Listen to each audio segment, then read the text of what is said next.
Panensefalit yoki SSP kasalligi haqida eshitganmisiz? Bugungi mavzumiz shu haqida bo'ladi.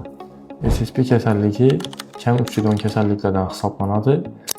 Kelib chiqishi 2 yoshgacha bo'lgan qizamiq emlashini olmagan bolalarda qizamiq infeksiyasi bilan kasallanib, shu virusni ayrim bir shtampi bola organizmida qolib ketadi va miyasini zararlash orqali yuzaga keladigan kasallik hisoblanadi.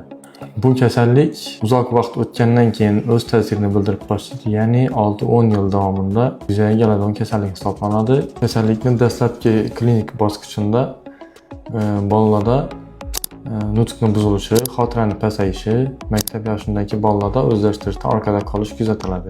Ikkinchi bosqichida bo'lsa, tez takrorlanib turuvchi mushaklarning tortishuvi, epileptik holatlar kuzatiladi. Mushaklar tonusini pasayishi, harakatni sustlashishi kuzatiladi. Kasallikni oxirgi 3-4 bosqichi og'ir kechadi. Bemorda nutqni to'liq yo'qolishi, yutish simptomini buzilishi kuzatiladi.